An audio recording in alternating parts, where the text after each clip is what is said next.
guys, it's Erica and welcome back to my channel, and welcome if you are new.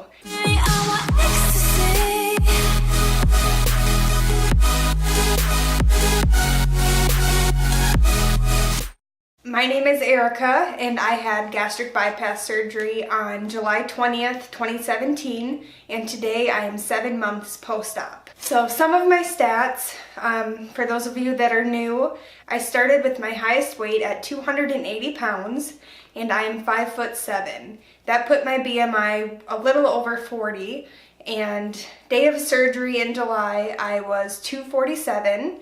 And currently I weighed in at 197. So I was at a stall for quite a while. I was stuck between 198 and 200 for the last 2, maybe 3 months. And I just couldn't get past 198. So to see a 197 on the scale this morning was an awesome feeling. It may just be a pound, but to me, I'll take what I can get right now. So, as far as what I've been doing to stay active, I'm still currently coaching volleyball. I coach about 2 or 3 nights a week for about 2 hours each practice, and I try to stay as active as I can during those practices. And some of the teammates actually said that I seem like I'm a team member as well, and not just a coach, because I'm always on the court doing what they're doing and trying to keep them motivated. And they keep me motivated as well. So yeah, aside from that, I just got a new dog. His name is Storm and he is 9 months old. So now I have 2 Finnish Lapphunds, and I'll insert some pictures of my dogs, and I also have 3 cats. So my house, I'm always busy getting up, taking care of one of my animals, and taking the dogs on lots of walks lately. So we've only had him about 8 days, but so far I'm definitely more active than I was with just my one dog. So that is a huge motivator to keep me going on walks, even when it's negative a million in Minnesota and lots of snow and freezing rain. I'm still motivated to get those dogs out on their walks every day. I also was a sub on a co-ed volleyball team this past Friday, and it was super fun, and they said that I was amazing and that they would like to have me back as a permanent team member. And they play every Friday night anywhere from 7 to 10 p.m. So I'll get a solid hour of playing time each week, and when I play volleyball I sweat a lot. It'll definitely help keep me active. So I'd like to join a league that plays more than once a week once I'm done coaching in April. So I don't think I'll be coaching anymore. I just want to play for myself and focus on myself. So I'm sorry to my team if they're watching this. I love you guys, but I need to focus on myself right now. Well, this surgery is still really helping me. Between a day of surgery to a 1.5 years out is when this tool really is going to help me. So I need to focus on as much exercise as I can in that year or 1.5 years. As far as my diet, I find myself to be really picky. I was really picky before my surgery, but now I'm extremely picky. I still am not eating meat. I don't really eat salad because lettuce and stuff doesn't really do anything for me. It's kind of pointless to eat. I can only hold so much anyways, so why eat lettuce, really? I mean, it has not much nutritional value, so I'd rather be eating eggs or fruits or vegetables or some sort of protein, but just no meat, no salads right now. Some pastas don't make me throw up, so I can eat mac and cheese, but I can't eat like spaghetti. It's kind of weird, but so I find myself lately, I'll pick one food and I'll know that it sits well with me, and I'll end up eating that food for like a week or 2 straight for like my lunch or my dinner. For 1 week it was a baked potato. I know I couldn't eat the full thing, but I was eating a baked potato with some cheese and sour cream. Everything's low fat and stuff, but I ate part of a baked potato for a lunch for a while. And my other go-to is still a tomato soup. I drink a ton of water, which you have to with this surgery.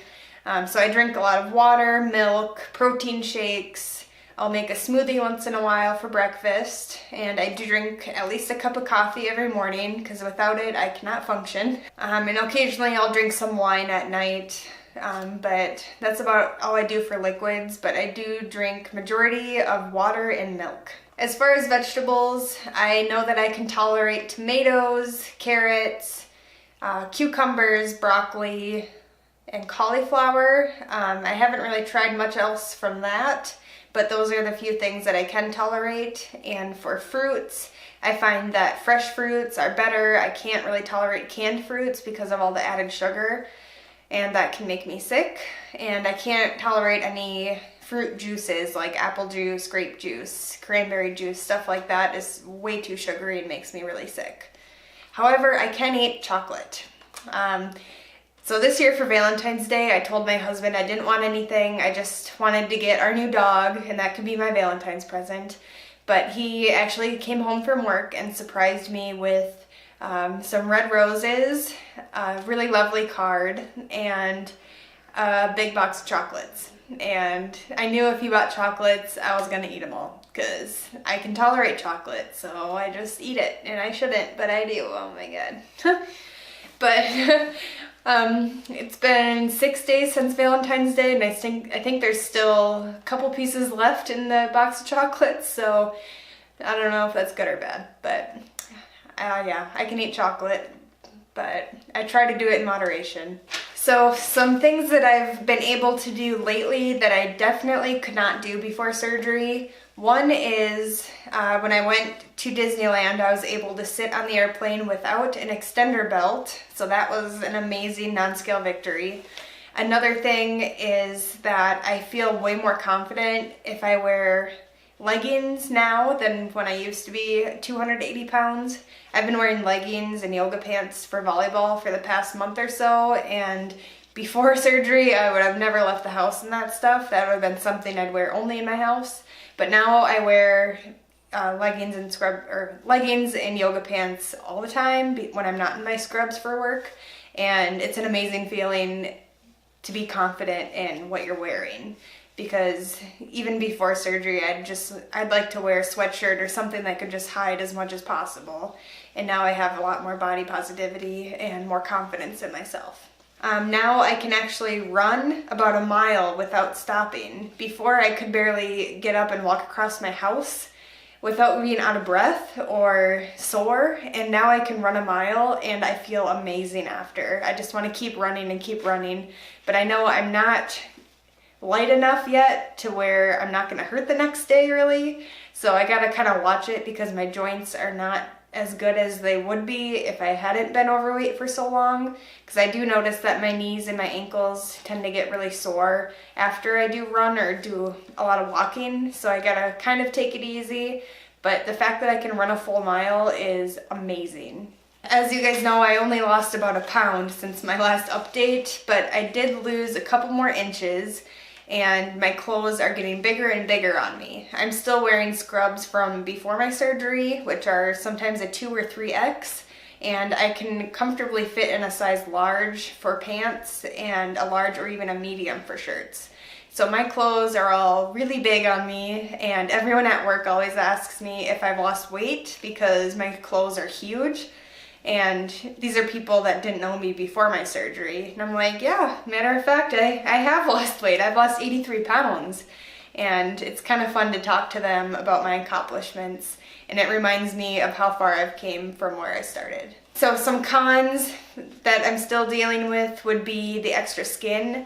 I do have some extra skin developing on my stomach, and that gets really irritating when I'm trying to run or even bend over. The skin just gets in the way and it gets really hot underneath, and I'm thinking once I have my kids and I don't have to carry them anymore, I am going to be getting a mommy makeover or whatever you call it, because I would like to get my breasts done, my arms done, and a tummy tuck at some point, because I want to be as active as I can be, but all this skin is just getting in the way. It's causing rashes, irritation, and it's just weighing me down. It's just in the way. So eventually I would like to just chop it all off and start fresh. I have noticed that my anxiety has gotten a lot better with this weight loss. I used to be very self-conscious and didn't want to be out in public because I didn't want people to see how big I was. I hated myself and I hated the way I looked, and it's sad to say, but that's how it was. And now I love myself, I love who I am, and I love who I am becoming. And I think that my friends and family can agree with me that I've been a lot happier lately and less anxious just about life in general. Currently, I am on Paxil or paroxetine, and that's really the only prescribed medication that I'm taking currently, besides all my vitamins for surgery. So it would be great to not have to need any prescriptions besides what I need for my surgery. And I'm going to be talking to her about that, either lowering the dose or weaning off of it completely and just see how I do. Or maybe just have a medication that I can take as needed for if I get bad anxiety once in a while.